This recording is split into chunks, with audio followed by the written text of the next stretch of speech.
esta presentación vamos a ver los aspectos más importantes sobre el trabajo práctico de cinética química. Han visto en la teoría que la cinética química se dedica al estudio de las velocidades y los mecanismos de reacción.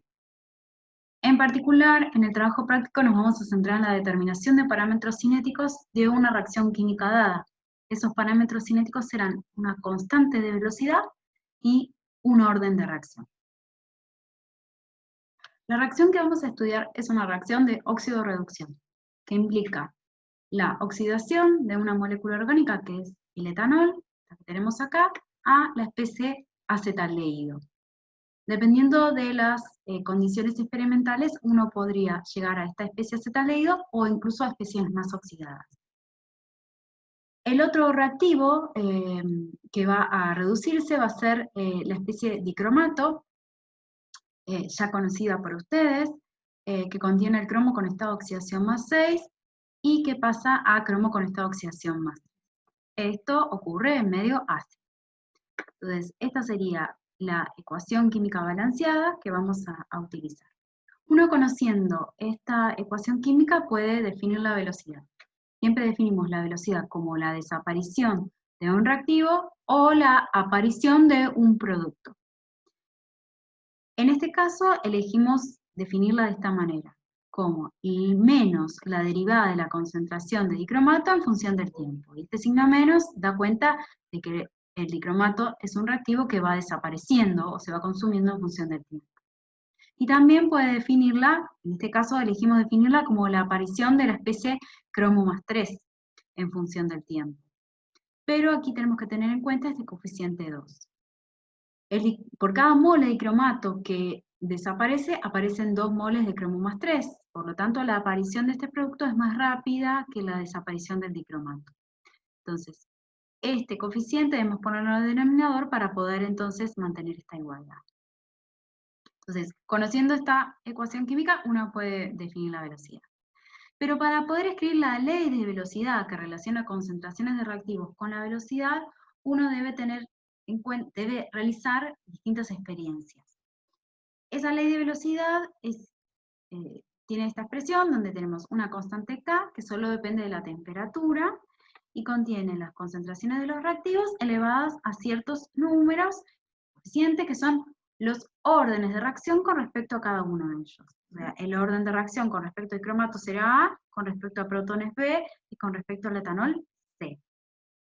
Para poder entonces simplificar nuestro sistema, lo que vamos a hacer es trabajar en algunas condiciones experimentales específicas.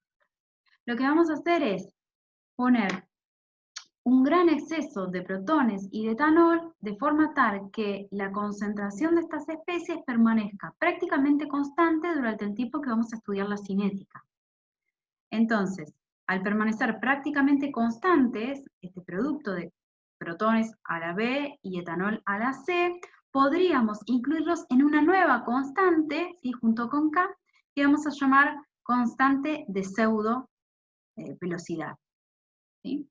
Entonces, teniendo en cuenta que vamos justamente a tener en cuenta el dicromato, uno podría escribir que la velocidad es la desaparición del dicromato, ¿sí?, como derivada de la concentración de dicromato en función del tiempo, y ahora vamos a poner que esto es igual a K', que incluye las concentraciones de protones y etanol que vimos anteriormente, multiplicada por la concentración de dicromato elevada a su orden A.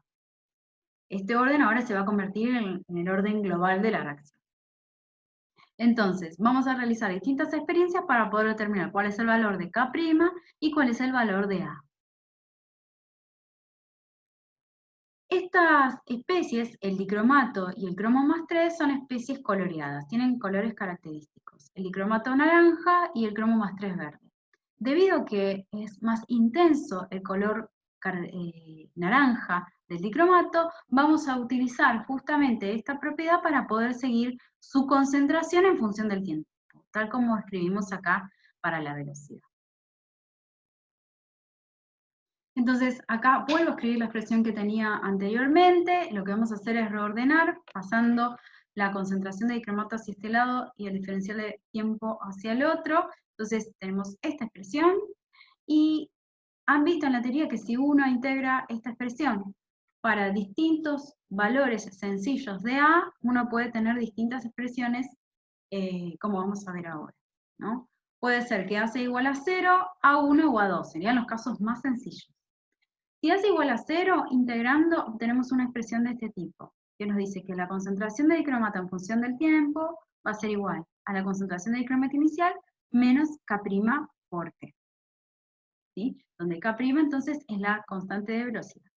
Entonces, si uno grafica la concentración de dicromato en función del tiempo, obtiene estos puntos celestes, que son los experimentales, y si el orden justamente es 0, podría obtener este comportamiento que puede ajustarse a un comportamiento lineal, en donde menos K' corresponde a justamente la pendiente de esta recta. Si el orden con respecto a dicromato es 1, si uno coloca un 1 acá y realiza la integración, obtiene una expresión de este tipo, donde tenemos el logaritmo de la concentración de dicromato a distintos tiempos, igual al logaritmo de la concentración inicial de dicromato, que vamos a conocer, menos K' por T. Nuevamente tenemos una expresión que puede ajustarse a una línea, a una recta, donde si graficamos el logaritmo natural de la concentración de dicromato en función del tiempo, obtenemos estos puntos experimentales. Fíjense que los puntos pueden tener distintas desviaciones, pero que pueden ajustarse a un comportamiento lineal. De esta expresión, de esta pendiente, podríamos obtener entonces K', ¿sí? Es menos K', entonces la pendiente es negativa. Si A fuera igual a 2, o sea, un segundo orden con respecto a dicromato, la inversa de la concentración de dicromato es igual a la inversa de la concentración de dicromato inicial más K' por T. En este caso, si graficamos esa inversa de la concentración de dicromato en función del tiempo, obtenemos esta recta, de donde podemos obtener la pendiente K', ¿sí? En este caso una pendiente positiva. Bien. Nosotros dijimos que las especies que vamos a estudiar, dicromato y cromo más 3, son especies coloreadas. Y dijimos que por su mayor intensidad vamos a elegir estudiar la especie de dicromato. Hay una propiedad que se conoce como absorbancia, que es directamente proporcional a la concentración. Aquí tenemos la expresión que relaciona la concentración y esta propiedad que se llama absorbancia, y esta expresión se conoce como la ley de Lambert-Eadie. Hay una constante de proporcionalidad, que es este valor epsilon, que depende de la longitud de onda, al igual que la absorbancia, y este coeficiente se conoce como el coeficiente de extinción, que está relacionado directamente con la especie que es la que absorbe la luz. Aquí también tenemos producto con B. B es justamente el paso óptico o el paso que atraviesa la luz que vamos a utilizar para hacer el análisis. Y en particular, si colocamos la mezcla de reacción que contiene la especie coloreada dicromato en un recipiente que se conoce como celda o cubeta, este parámetro B es la longitud que atraviesa la luz que va a incidir sobre esta cubeta. ¿Sí? Analizando la intensidad de la luz que sale de esta cubeta una vez que ya pasó por esta mezcla de reacción, y conociendo entonces la intensidad inicial, una relación entre estas, podemos conocer cuál es la absorbancia. Y si conocemos la absorbancia, podemos conocer la concentración a través de la expresión de la ley de Lambert-Eadie. En particular, como son directamente proporcionales, la concentración y la absorbancia, directamente podríamos reescribir las expresiones que tenemos para la concentración en función del tiempo, pero esta vez poniendo absorbancias en función del tiempo. Entonces lo que obtendríamos son estas expresiones que tenemos acá. La absorbancia a distintos tiempos va a ser la absorbancia inicial menos K' por T. Si fuera de un orden 1 sería el logaritmo de la absorbancia igual al logaritmo de la absorbancia inicial menos K' por T. Y si fuera de orden 2, obtendríamos que la inversa de la absorbancia es igual a la inversa de la absorbancia inicial más K' por T. Entonces directamente vamos a seguir la absorbancia en función del tiempo para poder estudiar esta síntesis. El instrumento que nos va a permitir medir la absorbancia en función del tiempo se conoce como espectrofotómetro. Básicamente, estos son las partes fundamentales del espectrofotómetro. Tenemos una fuente de luz, una lámpara, que en general emite luz blanca. Esa luz blanca pasa por un monocromador que separa la luz en sus distintos componentes, ¿sí? En sus distintas longitudes de onda o colores característicos, ¿sí? Longitud de onda lambda. Entonces, esta va a ser nuestra intensidad de luz inicial, que va a incidir sobre nuestra cubeta, donde vamos a tener la mezcla de reacción. Esta cubeta tiene un paso óptico B, y el instrumento va a analizar cuál es la intensidad de luz que sale a través de un detector. Una relación entonces entre la luz que sale y la luz incidente nos va a permitir determinar cuál es la luz absorbida. Y esa luz absorbida la vamos a expresar como A, la absorbancia que depende de la longitud de onda, ¿sí? Y que es directamente proporcional a C. Entonces directamente estudiamos este parámetro. Vamos directamente a la parte experimental. Vamos a trabajar a una longitud de onda de 468 nanómetros, donde tenemos un máximo para la especie de dicromato. En el aparato tenemos un selector que nos permite trabajar en distintos rangos de longitudes de onda. Vamos a colocarlo en la posición 2, que nos va a permitir estudiar a 468 nanómetros. Vamos a hacer 3 experiencias distintas. Primero vamos a hacer una calibración a 0. O sea, queremos decirle al espectrofotómetro cuándo la absorbancia es igual a 0. Esa absorbancia igual a 0 va a estar dada por una mezcla de reacción que no contenga la especie coloreada, o sea, que no contenga la especie dicromato. Las otras especies, ¿sí?, son incoloras. Entonces, esa solución se conoce como solución blanco, ¿sí? Vamos a poner entonces el medio de reacción, que va a estar dado por ácido sulfúrico, vamos a poner la especie etanol y vamos a colocar agua. Estas cantidades que aparecen acá, con las pipetas más adecuadas y con propipeta. Y vamos a agregarlo en este orden. Esto lo vamos a agregar en un Erlenmeyer pequeño, que vamos a agitar para poder mezclar estos reactivos. Y rápidamente vamos a pasar una alícuota de Erlenmeyer a una cubeta. Esta cubeta, fíjense que tiene 2 caras lisas, que son unas caras, en este caso de cuarzo, podrían haber sido también de vidrio, porque por la longitud de onda en la que vamos a estudiar, y tiene otras 2 caras que son esmeriladas. Cuando pasamos la alícuota, tenemos que limpiar las caras que son lisas, porque esas caras son a través de las cuales va a pasar la luz que vamos a hacer incidir sobre la mezcla. Entonces tienen que estar limpias. Y debemos colocar la cubeta en el portamuestra, digamos, en el portacubeta del instrumento, de forma tal que la luz atraviese las caras que son lisas.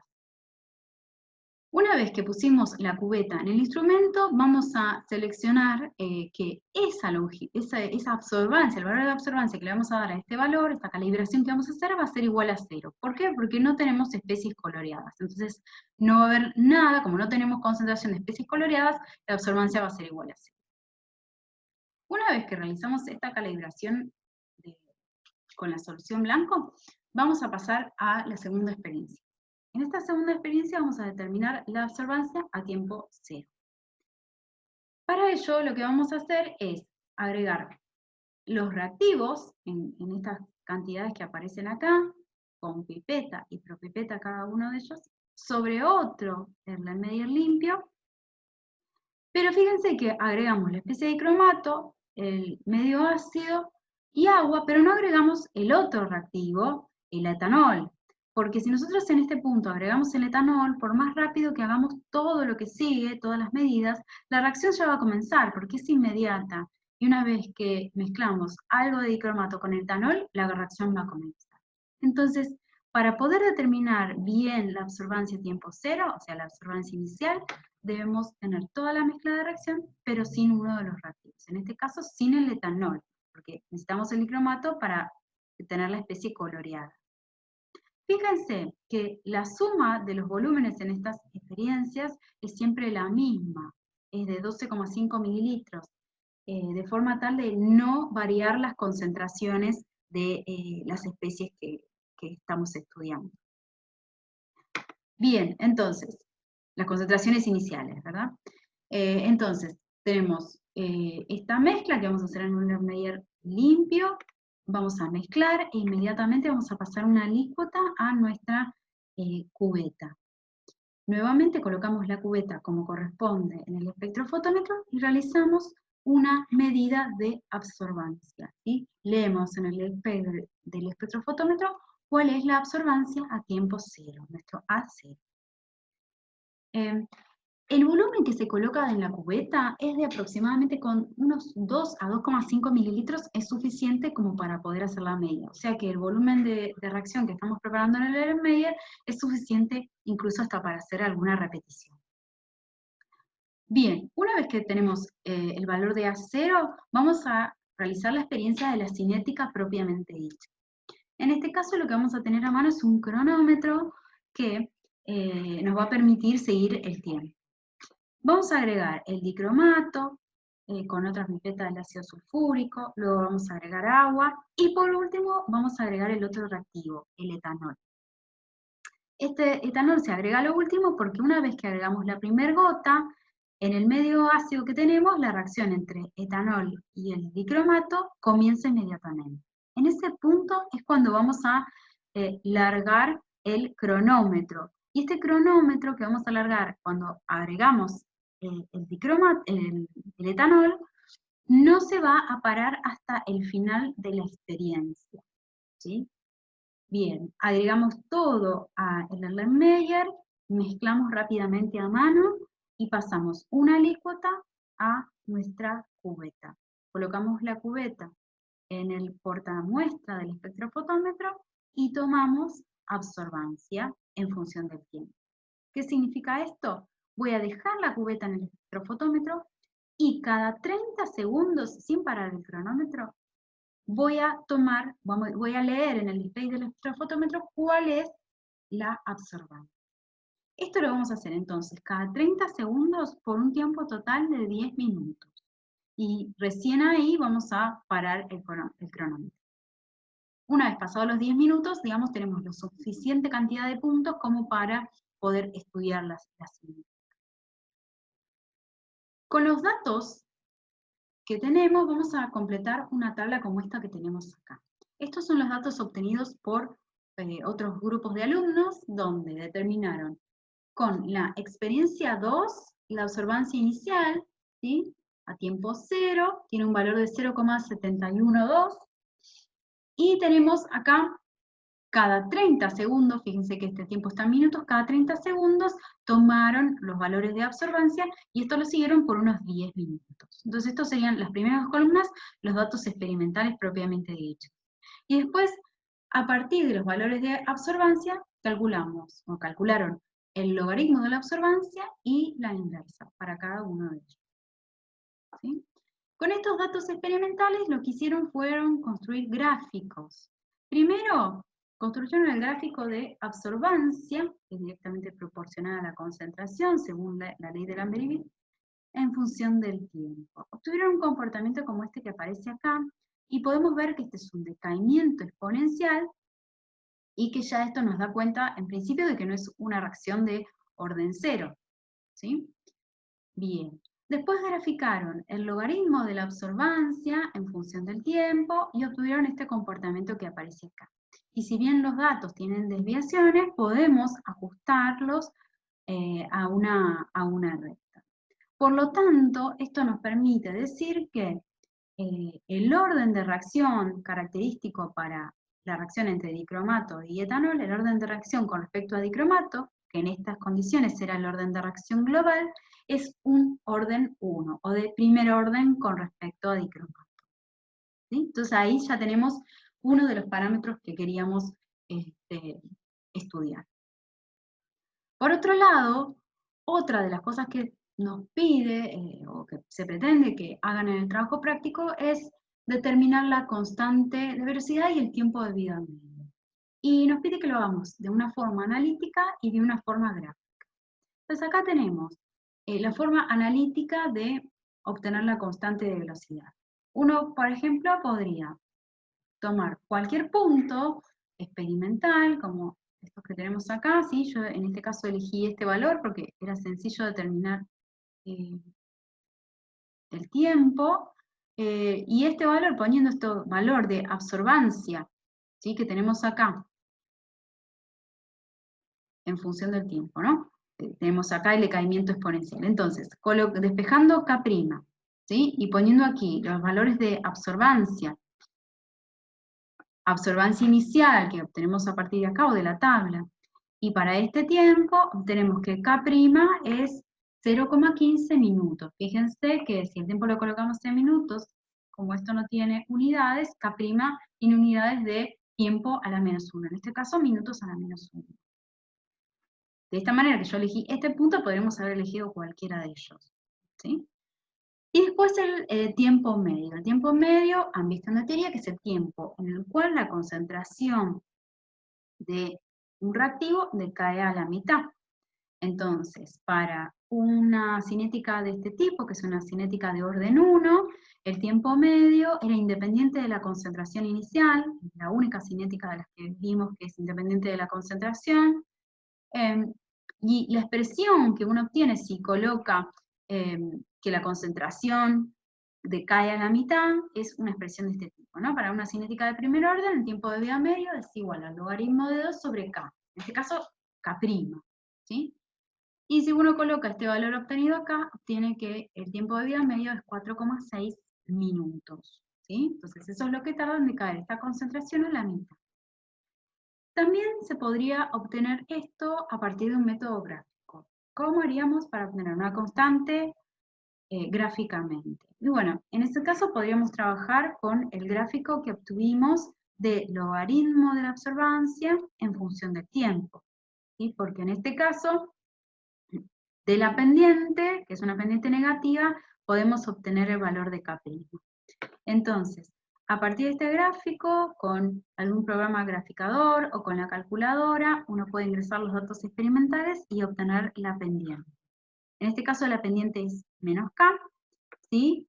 Y de esa pendiente podemos obtener el valor de acá, ¿sí? Acá en realidad la pendiente es menos K, pero el valor de K es 0,123 más menos 0,003 minutos a la menos 1. ¿Sí? Acá falta el valor de K. Fíjense que en este caso, como pude analizar todos los puntos y realizar determinar la desviación, pude asociarla a una incertidumbre a este valor de K. Pero fíjense que el valor obtenido por el método gráfico es de aproximadamente 0,12 y el valor obtenido analíticamente 0,15. Y esto se debe a la diferencia. En este caso estoy promediando, con la pendiente estoy promediando todos estos valores. Y si uno quisiera obtener gráficamente el valor del tiempo de vida medio, ¿qué tendría que hacer? Bueno, tendría que ir a un gráfico de absorbancia o concentración en función del tiempo. En este caso, la absorbancia, ¿sí?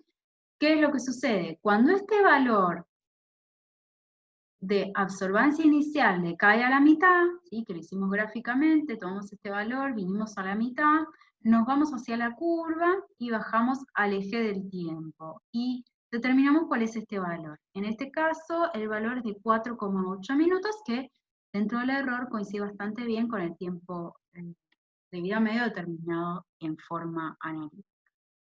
Entonces, fíjense que a partir de los gráficos pudimos obtener cuál es el orden de reacción. En este caso es una reacción de orden 1. Y también gráficamente o analíticamente, ya sea con los gráficos o con la tabla de datos, podemos obtener el valor de la constante, en este caso de pseudo primer orden, que es K', y el tiempo de vida media. Bueno, eso es todo. Gracias por su atención.